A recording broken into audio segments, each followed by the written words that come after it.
The following is a pre-recorded show. Welcome to Winning in Retirement with your host, Brian Akers, certified financial planner professional and founder of Akers Financial Group.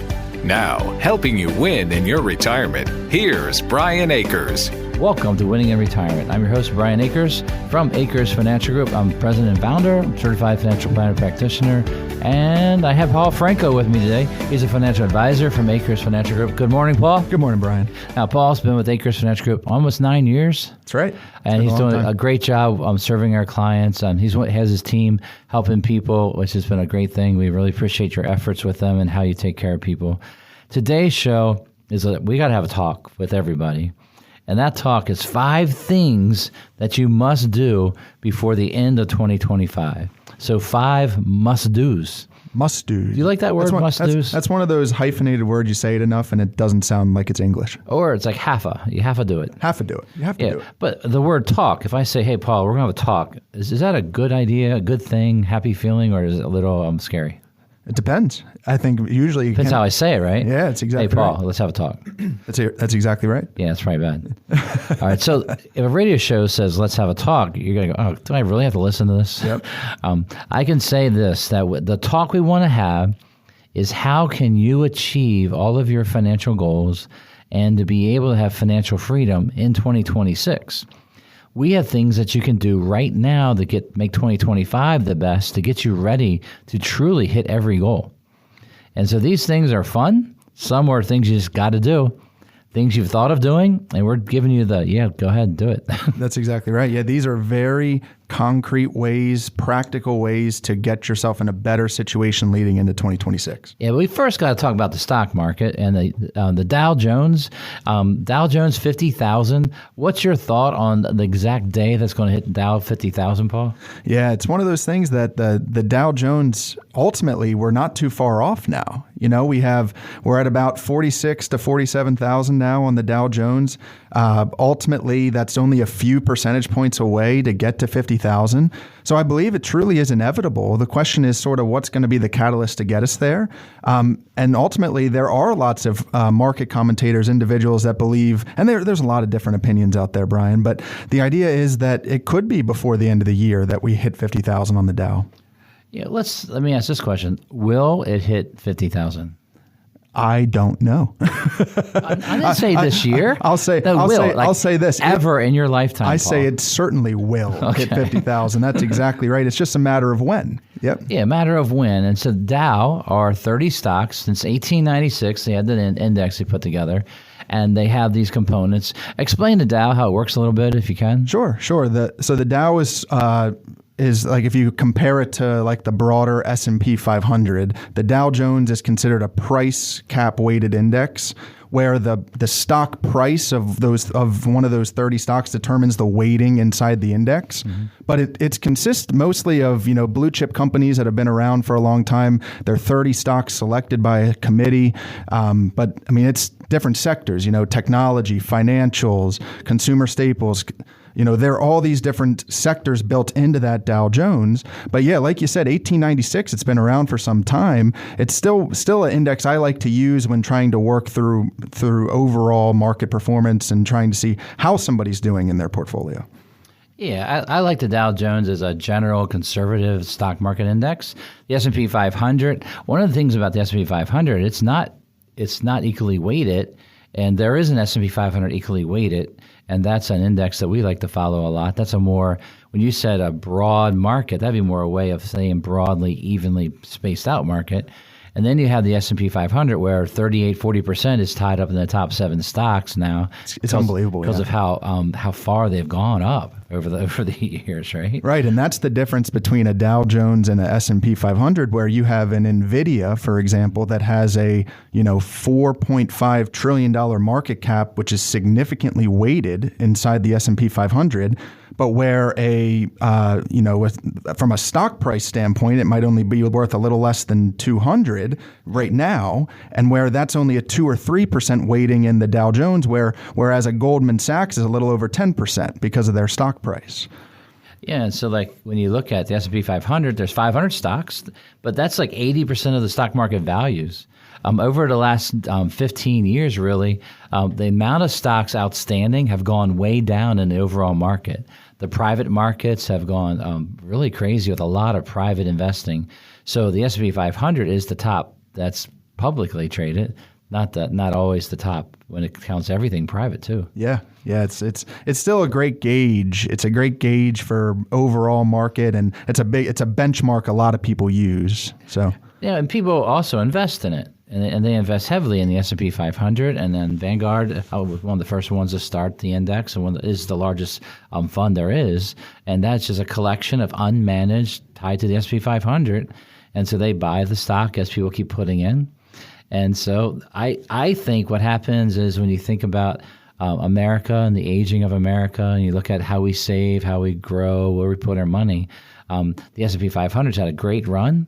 But if you look in history, you'll see there's some long-term bull markets, and then there's some long-term sideways markets. And typically you enter that sideways market very quickly on the downturn. The hardest part when you look at Dow 50,000 is that, yes, it'll get there. The hardest part is, does it have to get there quickly? And the answer is no.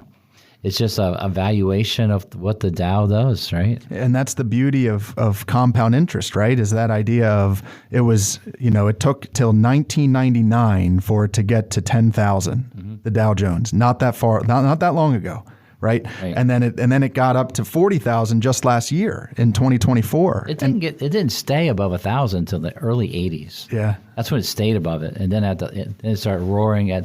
There's a big long bull market after the interest rates started coming down in the 80s, early 90s, and then that ended with the end of the 90s when the bubble burst on tech, and NASDAQ lost, I think, almost 75% of its value in March of 2000, mainly because the tech stocks that were tied to that bubble became a tech bubble was internet stocks that would come out with an idea but no cash, a business model without a business, and then they go to the stock market, capture value, and grow. There was a few winners out of that we know very well, especially Amazon's one of the biggest winners out of that. Google, it became a winner out of that. Yahoo was a winner for a little while. AOL for a while. Sure. But those stocks were the winners of that period of time. Now we got more AI and a bunch of other things going on. And what I like about it is they're making real money. That's right. I mean, real earnings. And the problem would be is that the valuation is that their earnings are going to have to grow at some crazy multiple just to keep up with the stock value the way they are. Right. And that's the question of overvalued versus bubble, you know, and that's the idea of the bubble of 2000, the dot-com bubble crash in early 2000 versus maybe overvaluation now. Do you think that the technology stocks now, Brian, here in 25 are a little bit overvalued?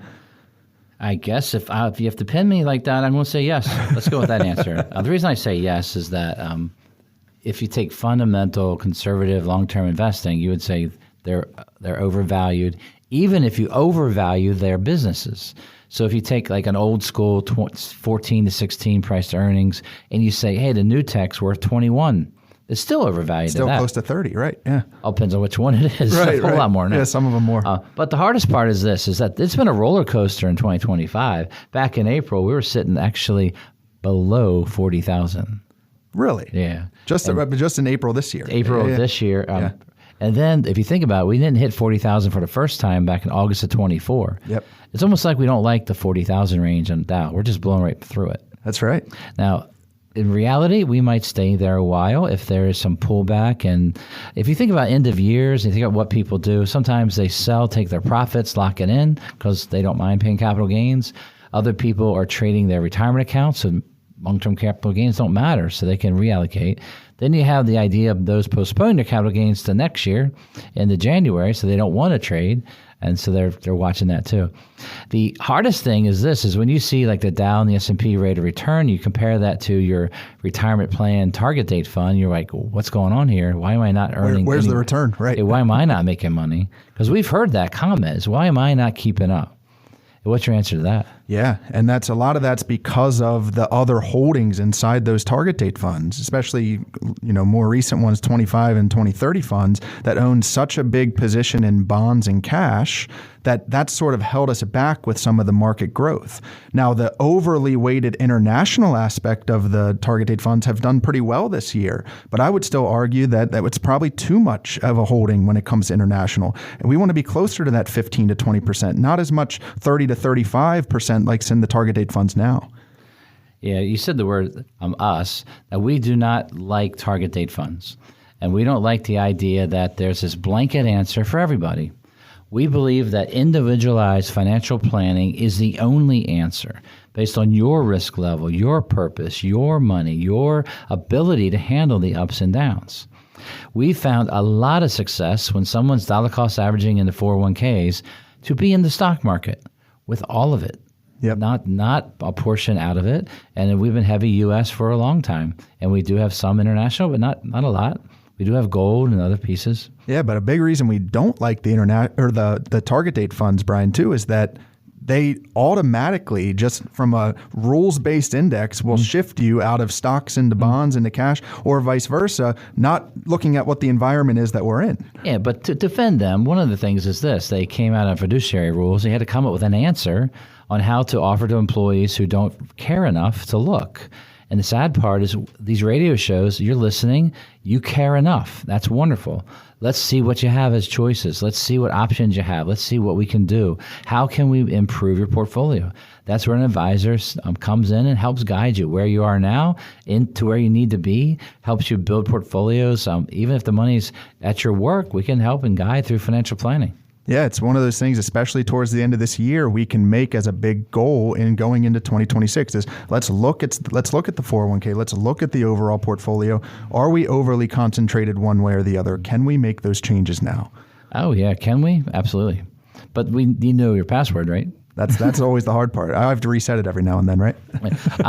For me, it's every time I do it. I'm talking about the clients, not you. Oh, for me. I'm talking about for me. I'll have to reset it every time I do it unless I keep a track somewhere. Yeah, well, I do the best I can with that. That's fun to watch, not to track every day. All right, so Acres Financial Group. We're local. We're independent. We don't report to a big company on Wall Street. We report to you. We have offices in Forest Hill and Lutherville, clients all around the country, even a few around the world. It's so easy to begin winning in retirement. Just give us a call and schedule your free meeting with one of our team of advisors. That's 833-WINRETIRE. That's 833-WIN-RETIRE. And we'll give you a call on Monday to schedule a free in-person meeting with one of our team of advisors. Go to acresfinancialgroup.com or call us at 833-946-7384 to start planning for your retirement now. How many points is a 10% change on the Dow? We'll answer this in a moment. You're listening to a pre-recorded show. Welcome back to Winning in Retirement. Call 833-WIN-RETIRE now to schedule a visit with Brian and his team and begin winning in retirement. Once again, here's Brian Akers. Welcome back to Winning in Retirement. I'm Brian Akers from Akers Financial Group. Here with me today is Paul Franco, another financial advisor from Akers Financial Group. We want to serve you by becoming your advisor. Yes, we are a fee and or commission advisor and stockbroker, insurance agents licensed. We have a lot of licenses so that we can serve our clients wherever and whatever they need. That's the key thing that we try to design. Our website's acresfinancialgroup.com. That's AKERS, financialgroup.com. You go there, check us out. Then you can, right at the website there, you can actually sign up to see one of our advisors and sit down and talk about your situation. Now, when I think about our show today, the show's called 5 Must-Dos Before the End of 2025. So if you're writing your notes down, we've talked about about the market. We talked about maybe changing your 401k allocation. That would be a really good thing to do, is to look at where your money's going to help answer why it's underperforming or if it's too risky or whatever's going on. What we want to talk about this quarter at the beginning here is understanding the math of these indexes that you're paying attention to. Yep. So the Dow Jones, let's use a flat 40, let's use 46,000 as a Dow number. And that 46,000, if there's a 10% down, That's a market correction. Yep. How many points would be a 10% down? Well, on a 46,000 Dow would be 4,600 points, and that's a pretty big deal. 4,600 points. Yes. So 4,600s, is that what you said? 4,600, yes, 4,600. And a 1% correction would be a 460-point correction. Right. So imagine there's news people, and they get on there and go, market was down 200 points today. Is that something that concerns Paul Franco? It does not. Why? It does not. And it's because it takes more now as that accumulates over time, and you have a 200-point down here and a 400-point down here and a 200 up day here. That's normal market activity, is trying to price that in throughout the days. And so that doesn't generally concern me, those daily fluctuations. And 2, 3, 5% movements is pretty normal. 5% on the Dow is 2,300 points. And it's like you said, it's normal. It's normal. They call that noise in investment. It's just normal things. You don't worry about it. It's so interesting now in 2025 because we had such great years in 2023 and 2024 and so far in 2025 that some people forget that it's not generally, the market's not generally like a V shape up. It's got volatility in it. It has drawdowns in any given year, even the great years. Yeah. Just imagine you walking up a mountain. You're going to take a water break, right? Yes. Well, the stock market takes breaks.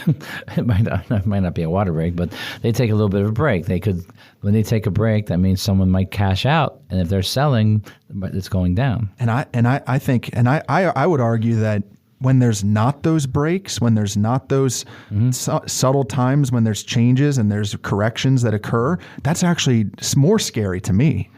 Yeah, so what we're trying not to do is to talk about market timing and trying to do short-term trading. We're not trying to bring that up. People do that as a business. You need to be on it at all moments. You got to be ready to buy and sell if you're doing that. We're not talking that way. What we're talking about is conservative long-term investing for investors building a retirement portfolio so you can win in your retirement years. That's what we're talking about here. A market correction is it starts to correct 10%. What's been a normal annual low for a year? Do you remember that number? Yeah. So in any given year, it's about 13%. Yeah, 13 to 14. Yeah. Yeah, and that means that every year you're going to see a 14% drop. Even in the 25% up years, right, Brian? Absolutely. So 14% drop. We already had one of those in April. Let's not try to do another one. But at 4,600, 10% is 4,600, and then another 20. That's almost 7,000 point drop. The news will be waving big flags, and the market's crashing, even though 10% is a correction. 20% down is truly what they consider a market crash. Yep. Now, 20% down would be almost 10,000 points. It'd be the return of where we were in March. Right. Yeah, it's not that far. Right. And they call that a bear market, right? Is that idea of 20%. That's generally, it's like, well, in our job as planners is we want to try to avoid those, especially for people who are so close to retirement. The idea is that we want to try to have the right balance in a portfolio, have the right mix of risk and protected in a portfolio. Yeah, I guess the word you use, avoid, the problem is that we're not going to avoid bear markets unless you are trying to get out of a market.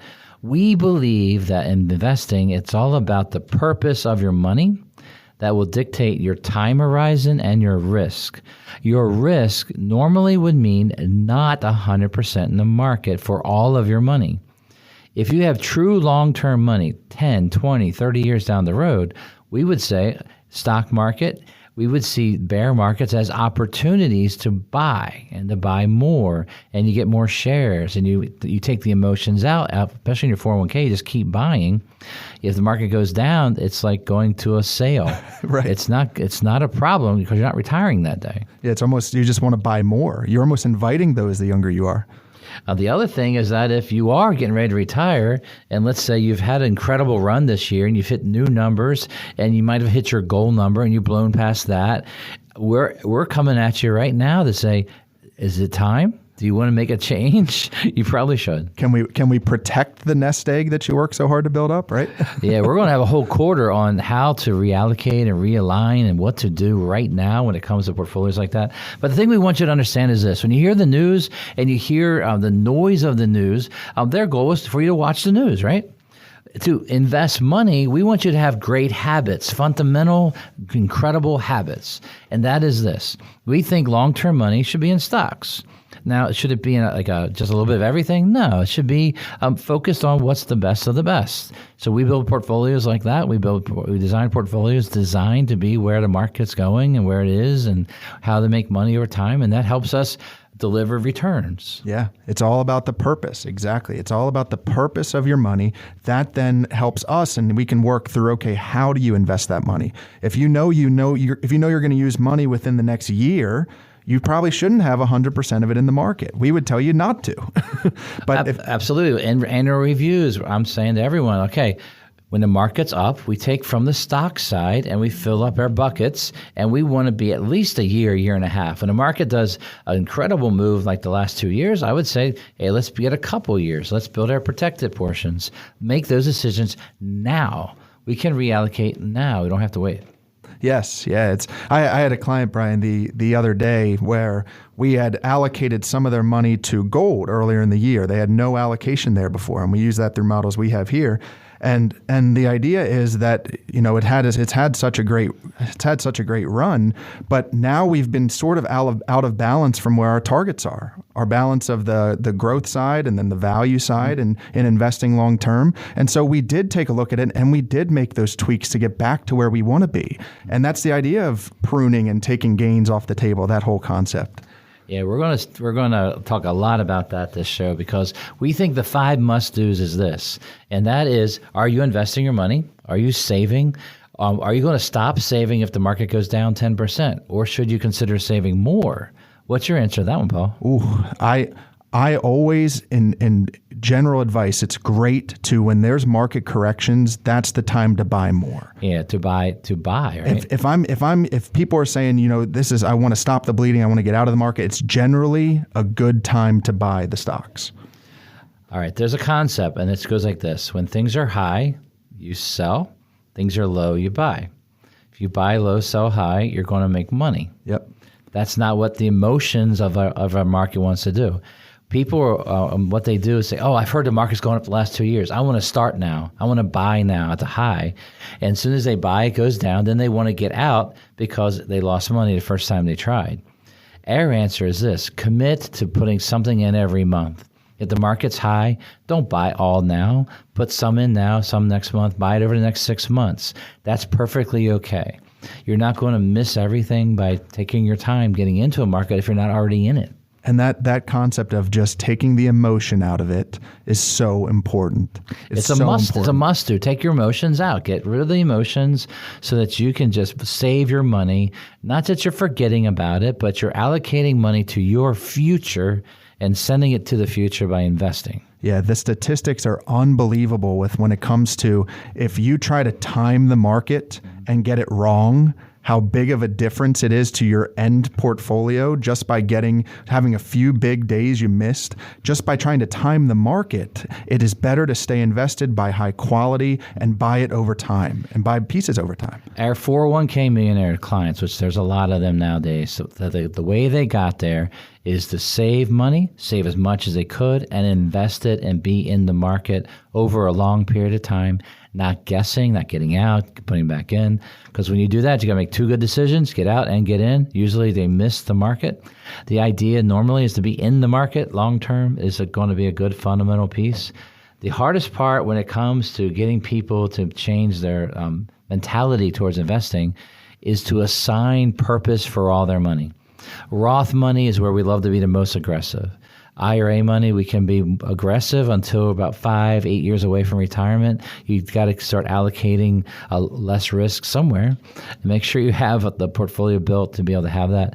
Even the 401ks probably only offer one protected piece, right? That's correct. One truly protected piece. The money market, right? Yes. And so we do it after 59.5, might have to pull some money out of 401ks and called in-service withdrawal, and that allows us to invest in an IRA to get the diversification away from what the 401ks offer. offer. A lot of 401ks don't let us buy commodities, don't let us buy gold, silver, fixed and protected investments like that. Yes, absolutely. Now, what our goal is that you learn these 5 must-dos before the end of 2025. You do these. You look at your portfolio. You look at these things. Try to take the emotions out and be able to buy on the down. Make sure you don't push all in at the high. You want to be selling even though things keep going up. Don't think they're going to grow up forever. The idea is finish strong this year. What we're talking about here is retirement planning. We want you to retire and stay retired. At Acres Financial Group, we want to build your financial plan. We love to do this. This is our favorite thing. We want to do it for you. We want to make it easy and comfortable as possible so that as you meet with us, we put a plan together. It includes all the things going on in your life, and then it puts it in there, and it's planned for. It's taken care of. It's taken care of by Acres Financial Group because we want your retirement money to follow your financial fingerprint. It's a retirement plan based on your unique fingerprint that determines where your money goes. It's not going to be about us. It's going to be about you. So give us a call at 833-WIN-RETIRE and schedule an in-person meeting with one of our team of advisors. That's 833-WIN-RETIRE. Or you can go to our website, acresfinancialgroup.com, scroll to the bottom of the homepage, schedule a meeting right there. Why do you realign your wheels? We'll explain when we return with more of Winning in Retirement. You're listening to a pre-recorded show. Welcome back to Winning in Retirement. Call 833-WIN-RETIRE now to schedule a visit with Brian and his team and begin winning in retirement. Once again, here's Brian Akers. Welcome to Winning in Retirement. I'm Brian Akers. I'm president and founder of Acres Financial Group, certified financial planner practitioner, and here with me today is financial advisor, Paul Franco. Second half of the show. Are you ready? I'm always ready. Are you ready? I know you say you're always ready, but are you really ready? I'm excited. These ideas are going to be exciting to talk about. All right. So this show today is called 3 Must-Dos Before the end of 2025. Things you need to do right now. And so we want to have a talk. Don't put these things off. Do it now. Don't wait. So we've talked about portfolios, the Dow being 50,000 sometime soon or not. What do you do about that? We talked about reallocating, investing your portfolio properly versus what's offered at companies, how to make things a little bit better. Talked about the emotions of the market. Now we're going to talk about why do you realign your wheels, Paul? Wow. Why do you realign your wheels? The mechanics out there are going to hate us calling it that instead of a wheel alignment, right? I don't know. It sounds really, really confusing. Sounds really confusing, doesn't it? Yeah, it sure does. But I wrote the word realign your wheels. So why would that happen in a car situation? It's so important. Imagine when we go, and there's a few reasons you'd realign your wheels or get a wheel alignment, and it'd be you got new tires. Yeah. That's generally one, right? If you got new tires, I say if you drive to Pennsylvania. Yeah, if you drive on a bumpy road and now you're completely out of line, that's another big reason to get one, right? If you're going on a long road trip, you want to get everything organized and straight so the tires will wear right and you have a good, smooth ride. That's right. Well, imagine if we take these same concepts and we say, hey, on your retirement, let's make it a long-term smooth ride. Let's realign your portfolio so that you can avoid the bumps or absorb bumps better. And that's the concept, right? It sure is. It works very well in financial planning, yeah. So the idea is this. We start out with your unique financial fingerprint. Explain what that basically is, Paul. Sure. Yeah. So a financial fingerprint ultimately is where you are when you come to see us. Your fingerprint is unique to you versus anybody else, which means that the plan has to be tailored to you. The recommendations have to be specific to your needs. When do you want to retire? How much risk do you want to take? These are specific to you and your financial fingerprint. And we have to start with exactly where your money is. So we need statements. We need to look at the websites with you to see where the money is going on contribution and where the money is in portfolio. One of the funnest things that I do is I mix them up. I would make your contributions go 100% to stocks. And if you have a mature portfolio, you're nearing retirement, maybe we lower the risk on the core that's already in your 401k, 457 TSP, drop the risk down there, but save into the market and the volatility of the market. Yeah, that's exactly right. And I just had this situation as well where, we had a client who came in and said, hey, I think I'm taking less risk with my money. I'm going to retire in a few years. And ultimately, it was like, well, let's see where your money's invested now. Mm-hmm. And Brian, 100% of the money in a target date fund is not a true protected vehicle. Nope. It might take less risk, but it does not take no risk. You're right. And so we have a client just like that, and they wanted to hit a certain number. They hit that number, and they stayed in it. And then we're trying to explain our reasoning on why to reallocate away from target date fund into a portfolio for retirement. And the keys begins with the concept of what is considered protected or has some guarantees to it. Now, when we're talking about that, that means if you have, let's say you have all your money at work, and let's say you have $2 million in your retirement plans. You've saved extremely well. You worked there a long time. It's $2 million. Very, very good. You've been 100% stock. That's why it's that so large. And you're real close to retirement. The market's way up, and we say to you, we need to take less risk. And we say, because you need income in retirement right away, you got to take a lot less risk. If you don't need income right away, we got to take some less risk. So somewhere between 25 and 40% or even more has to go to something more protected. All right, so Paul, what are some things that are protected that money can go into, especially our retirement money? What are some ideas for protection? Sure. So the idea of protection, we like to utilize either protection through FDIC insurance, which would be banks, so CDs, money markets, or treasuries if backed by the U.S. government. That's considered protected. Yes, FDIC is Federal Deposit Insurance, up to $250,000 per person. So that means if you have a joint account, you actually have coverage up to $500,000. If you have an account and let's say you're single and you have the account in your name with 2 kids, the FDIC insurance is $750,000. Yep. Now, interest rates are starting to go down, and we believe interest rates will be going down over the next year and a half. And we think it's going to be slow. It's not going to be a quick drop. We also don't think it's going to be a far drop. Yeah, I agree. Absolutely. So what that means, mortgages, everybody else who's hoping to get below 5, we think if you get solidly in the 5s, that might be as good as we get for a while unless something else changes our perspective on that. The idea is this. Interest rates, as interest rates on debt goes down, the interest rates on earnings, which is all about retirement, goes down too. Sure does. And that means you don't make as much. That's exactly right. And that's the downside, yes. Yeah, so money markets are basically portfolio rates, and so every day they can change. That's terrible on the way down, right? Yeah, it's a very hard. You mentioned in the last quarter, Brian, that 59.5 we can do more. We can be more flexible. We can do in-service withdrawal, and we can do it as it's a non-taxable event to take money out of an IRA or out of a 401k and into an IRA. And it's hard for somebody who's not 59.5, where we're looking at their 401k and trying to find what zero risk vehicles can we use. And it's really only that stable value money market. And it's like, well, you might only get 3.5%, 4%, and that might come down more. But that's the vehicle we have now, Absolutely. So what happens is you have money markets at the bank, you have CDs. CD rates, you'll see if you go look at them, you'll see 6-month rates are higher than 1 year.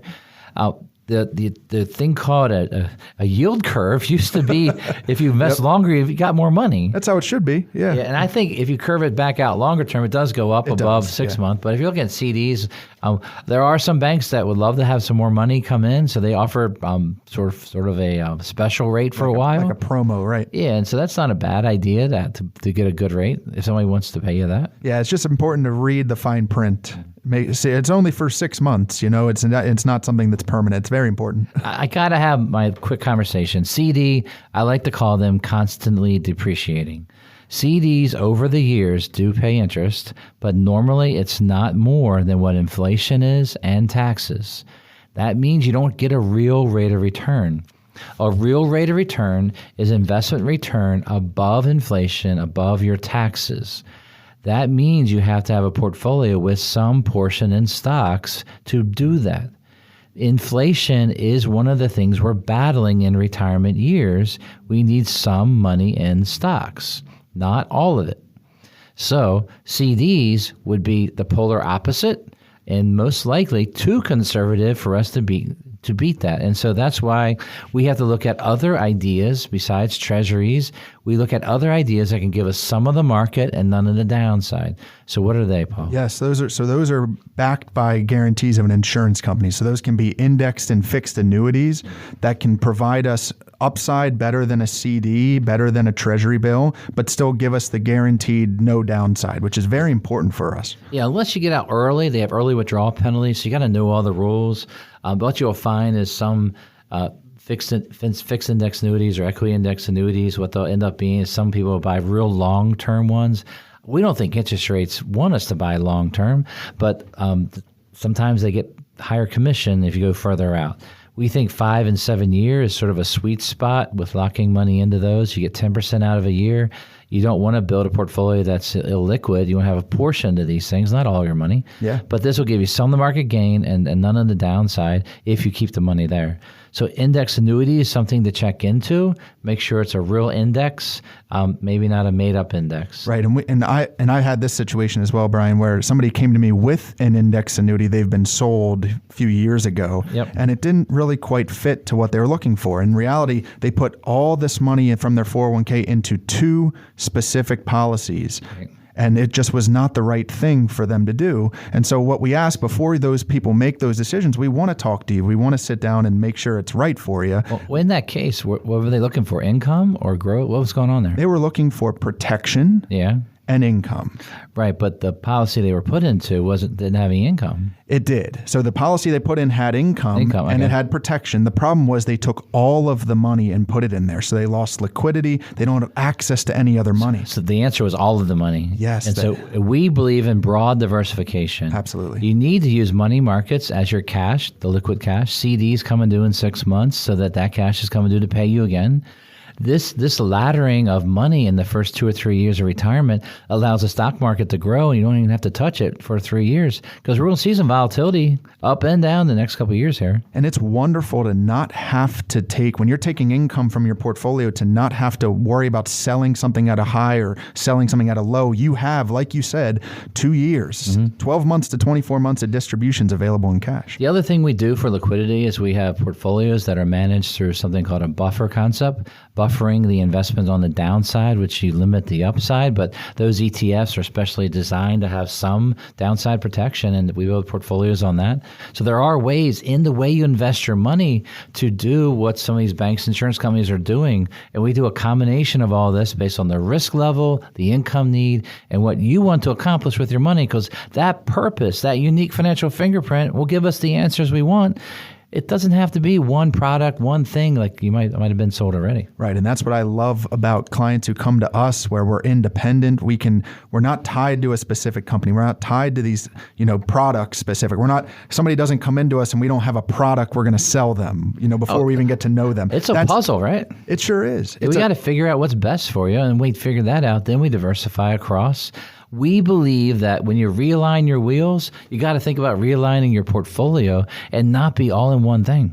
Yes, it's like driving a car with one wheel. If you're driving to Jiffy Lube anywhere to get a wheel alignment, think about realigning your portfolio as well. Or your local independent contractor. That's right.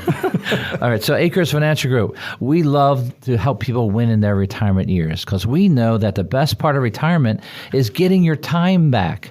You decide how to use it. Before retirement, your time is tied up with other commitments. Mainly your job.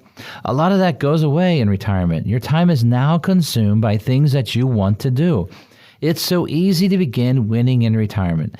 You go to our website at acresfinancialgroup.com, scroll to the schedule a meeting section, and let us know you'd like to schedule your free consultation with one of our team of advisors. That's AKERSfinancialgroup.com, or you can call us at 833-WIN-RETIRE. That's 833-WIN-RETIRE. We will give you a call on Monday to schedule your free in-person meeting. Go to AKERSfinancialgroup.com or call us at 833-946-7384 to start planning for your retirement now. What do you need to do right now? We'll explain in a moment. You're listening to a pre-recorded show. Welcome back to Winning in Retirement. Call 833-WIN-RETIRE now to schedule a visit with Brian and his team and begin winning in retirement. Once again, here's Brian Akers. Welcome to Winning in Retirement. This is Brian Akers and Paul Franco. Welcome to the fourth quarter of our show. Paul Franco, ready for fourth quarter? Let's do it, Brian. Do you like sports in the fourth quarter? I think it's the most important quarter. I love watching. If it's a blowout, then I don't have to watch it. If it's close, I like watching. Yeah, it's usually that time where they'll take their star players out if the score is a little out of whack, right? Yeah. So, do you always, when you turn on a close game, do you always hope the underdog, the one losing, comes back to win, or what you're hoping when you turn a game on? Depends. If it's our Baltimore Ravens, we're generally favorites, and so the tough part is, but I usually want them to win, but yeah. I do cheer for the underdog. Yeah, so generally a game, like you turn it on, it's not anybody that you die for, it's a team that you're just following the sport. So like I watch basketball, I love strategy, and I love seeing how they can stretch a game out for 3 hours and how they can make it and how some people come back. What's the strategy to do it? Yeah, and the underdog is a fun watch, especially basketball. Yeah, so what we're trying to get at today is we're doing a radio show on 5 must-dos before the end of the year. These are strategies to help you accomplish things that you need to do that'll help you achieve all of your goals to be financially, basically have financial freedom in 2026. So what we're talking about, first of all, has been investments and making sure that we are doing the right thing. Understanding that with the markets and the movements, try not to time it, try to stay invested and build. We talked about the idea of not having the emotions in the market with your saving and investing. Try your best to think long term. Have purpose for your money. All extremely, extremely important. And then the third thing we talked about was reallocating portfolios right now, getting money into safety, getting money into things that have low downside. That does not mean all of it. It means some of it. Now we have number 4 and 5 we're going to add in, and we're just going to bring a whole combo, right? So let's go ahead and talk about interest rates and what you're seeing for people and what are you doing for them. Yeah. So with interest rates, a lot of times before 2022, interest rates went up pretty dramatically in 2022. Yep. So there were old policies, there were old CDs, there were old investments that had paid very little interest until 2022. And so when you talk about interest rates, what we can do now is, well, interest rates are elevated in some ways. Now they've come down some in 2025, but we can upgrade those interest rates. So we can upgrade them, meaning we can take those interest rates that were lower yielding and get new higher interest rates now. And that's what we're doing. Especially anything that's maybe 5 years old or older, you might be amazed how low your rates are. I did go to a local bank and I took their balance sheet off their little chart there and saw that they had $69 million of IRA money in savings accounts. $69 million making 0.05 for their IRAs. And I'm thinking, well, that's a lot of people who just put money in and forgot about it. They might have just, I bought an IRA, meaning they put money in the bank thinking, it's still earning what I put it in for, and the rates are now down to 5.05 or 0. But that's just a local bank that I read their balance sheet, and I was amazed by how much money is earning nothing. And that is it's almost that concept of you don't know what you don't know. It's like you can make more money on your money and still take the same level of risk, which is none.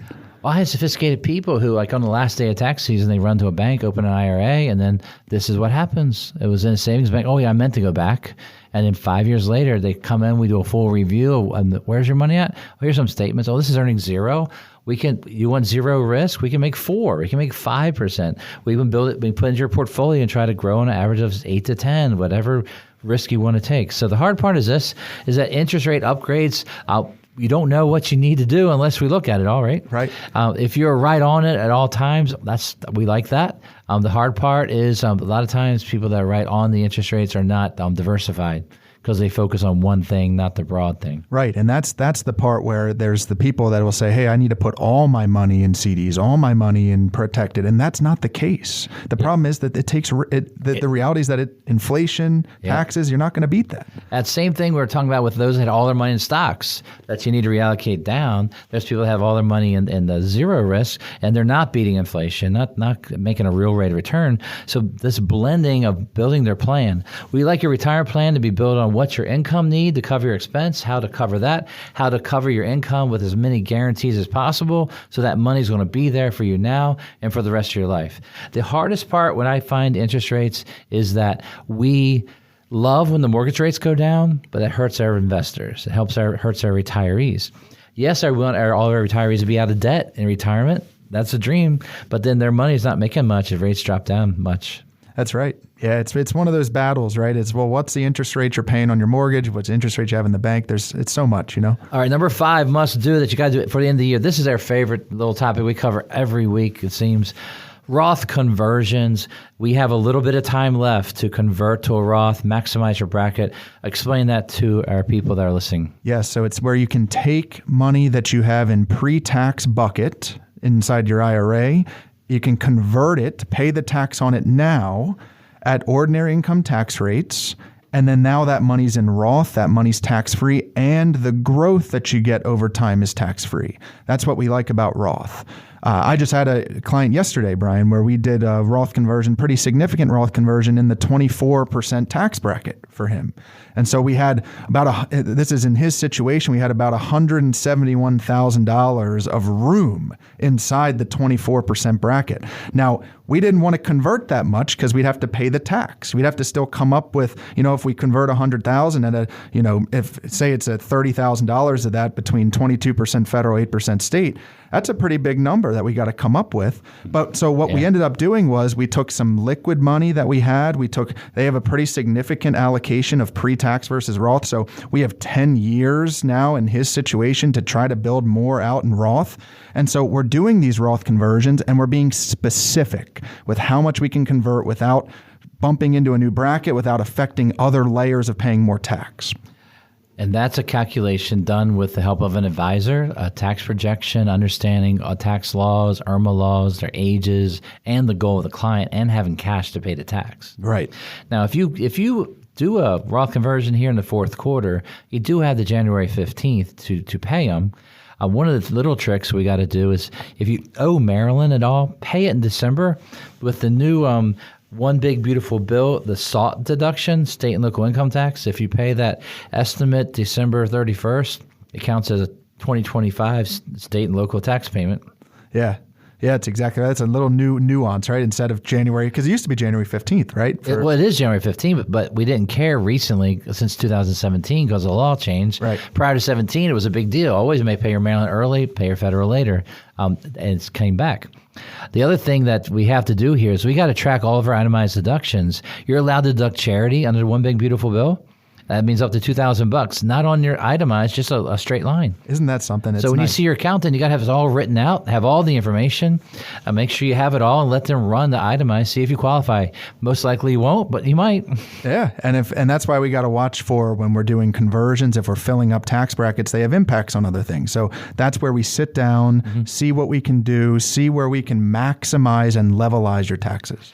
We love Roth conversions, but we really love Roth contributions. Roth contributions, if you're under certain incomes, you can actually put money into a Roth IRA. You have to April 15th of 2026 to do that, but you can do it right now. You can do it very quickly. Just give us a call. We put a Roth IRA together. Roth IRA for you, your spouse, your grandkid, if they have a job. If you're working part-time in retirement, we have people moving money out of savings right into a Roth just so we get this tax-free thing. Yeah, it's one of those things that, especially leading up to retirement, unless you're working a part-time job in retirement, when you retire, you can't put into it anymore, right? Unless you convert IRAs already, it costs you tax money. But if you have extra money that you're not using and you hate paying taxes, if you're working a part-time job and you make $3,000 during the year, you could move $3,000 to a Roth. Yep. Sometimes we wait to February 1st or so to do that once all the W-2s come in. I was explaining this to a client who really wanted to fund a Roth for Christmas for a grandchild who started working. And I said, well, we really need to tell them you're going to, but probably do it in the beginning of February once we see the actual reported income, because that's our maximum contribution. Right. Yeah, the reported income of the grandson, right? Yeah. But the must-dos, the Roth conversion does have to be done here in 2025 to count in 2025. The tax law changes are very good in the fact that the tax brackets are decent. You do have to watch the numbers like 150,000, 250,000, because some of these other new One Big Beautiful Bill extras disappear after those limits of income. That's right. That's some right. At 400. There's lots of rules. So many rules, yes. It depends on what's going on. There's a new senior tax deduction. You don't have to do anything to get it. It's just automatically there.